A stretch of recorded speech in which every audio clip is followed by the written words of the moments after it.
নমস্কার বন্ধুরা, এমএস কুকিংয়ে সবাইকে স্বাগত। আজ বানাবো হান্ডি মাটন। তো দেখে নেওয়া যাক আজকে মাটনের রেসিপি। হান্ডি মাটন কিন্তু বানানো খুবই সহজ আর খুব বেশি উপকরণও লাগে না। আমি এখানে 700 গ্রাম মাটন নিয়েছি আর মাটনটাকে আমি এখানে ভালো করে ধুয়ে পরিষ্কার করে নেব। আর মাটনটা অবশ্যই কিন্তু চেক করে ভালো করে পরিষ্কার করে ধুয়ে নিতে হবে। আর মাটনটাকে ভালো করে ধোয়ার পরে আমি এখানে সমস্ত রকমের মশলা আমি একসঙ্গে মাখিয়ে নেব।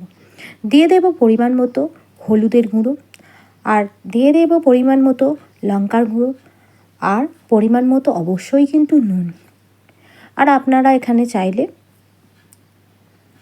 জিরে গুঁড়ো একটু আমি 1 টিস্পুন মতো দিয়ে দিলাম। আর এখানে ছোট একটা বাটি টক দই আমি এখানে দিয়ে দিই। ভালো করে কিন্তু আমি এখানে ম্যারিনেটটা করে রাখবো।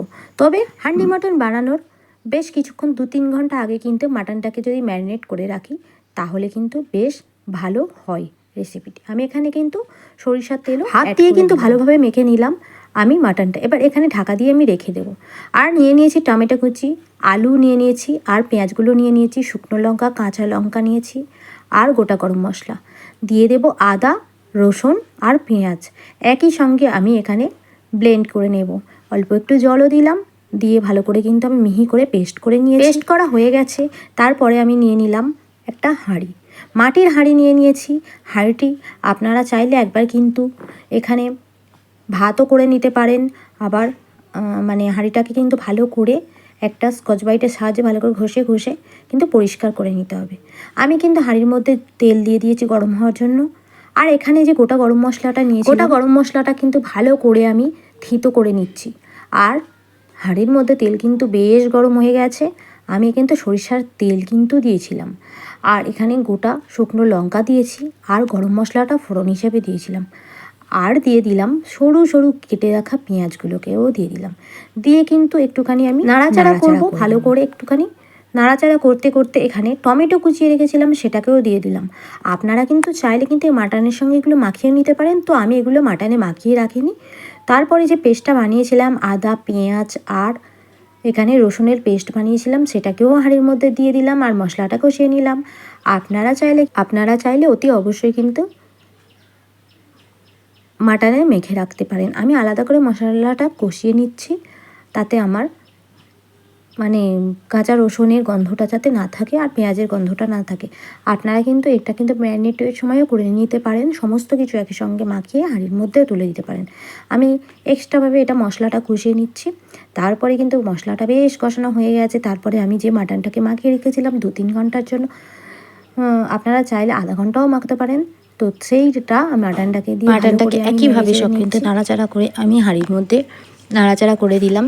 এবারে বেশ মাটনটাকে এবারে অল্প একটু হালকা উষ্ণ করে অল্প জল দেবেন, পারলে নাও দিতে পারেন। এখানে কিন্তু আমি ভালো করে নাড়াচাড়া করে দিলাম, অল্প একটু উষ্ণ জল গরম করে দিয়ে দিলাম। আর কিন্তু এখানে গোটা রসুন আপনারা চাইলে কিন্তু অবশ্যই আপনারা দিতে পারেন গোটা রসুন। তো আমি এখানে রসুনগুলোকে ছাড়িয়ে নিয়ে দিয়েছিলাম কয়েক কোয়া। আর এখানে কাঁচা লঙ্কা দিয়ে দেব, আলু দিয়ে দিয়েছিলাম, একটা আলু দুটো ভাগ করে। আর এখানে রসুনগুলো আমি ছাড়িয়ে নিয়েছিলাম। দিয়ে আমি কিন্তু এখানে আঠা মেখে রেখেছিলাম। আঠা দিয়ে কিন্তু ভালো করে কিন্তু হাঁড়ির মাপ করে আঠা নিয়ে কিন্তু আমি এখানে ভালো করে হাঁড়ির উপরে গোল করে রাউন্ড করে দিয়ে দিলাম, যাতে সরাটা ভালোভাবে দেওয়া যায়। তারপরে আর কি আমি এখানে সরাটাকেও দিয়ে দিলাম ভালো করে চেপে, যাতে না হাওয়া পাস কোথাও থেকে হতে পারে। বেশ ভালো করে আমি এখানে দিয়ে দিয়েছি। আর আপনারা কিন্তু কে কোথা থেকে ভিডিওটা দেখছেন অবশ্যই কিন্তু কমেন্ট করে জানাবেন। আর আমার ভিডিওগুলি যদি ভালো লাগে তাহলে লাইক, কমেন্ট আর শেয়ার করবেন। চ্যানেলটাকে সাবস্ক্রাইব করার অনুরোধ রইল।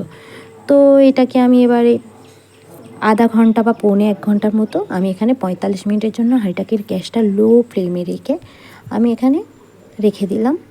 45 মিনিট পরে আমি কিন্তু এটাকে আবারও বলছি ঠান্ডা হয়ে একটুখানি গ্যাসটা বন্ধ করে রাখার পরে কিছুক্ষণ পরে কিন্তু আমি এটা হাত দিয়ে কিন্তু খুলতে পারছিলাম না। তারপরে চাকু দিয়ে কিন্তু ভালো করে আমি ছাড়িয়ে ছাড়িয়ে খুলে নিচ্ছি। তো আপনাদের যদি এই হান্ডি মাটনের রেসিপিটি ভালো লেগে থাকে তাহলে কিন্তু অবশ্যই কিন্তু ভিডিওর মাধ্যমে আমাকে জানাবেন। আর আপনারা অবশ্যই কিন্তু ট্রাই করুন, এটা কিন্তু খুবই একটা সহজ রেসিপি। আর অন্যান্য মাংস করার থেকে আমার মনে হয় হান্ডি মাটনেতে কম সময় লাগে। তো একেবারে আমার হয়ে গেছে, হাঁড়িটা খুলে আপনাদের দেখিয়ে দিচ্ছি কতটা সুন্দর কালার এসছে। তো অবশ্যই কিন্তু আপনারা বানিয়ে দেখবেন যে কেমন হয়েছে।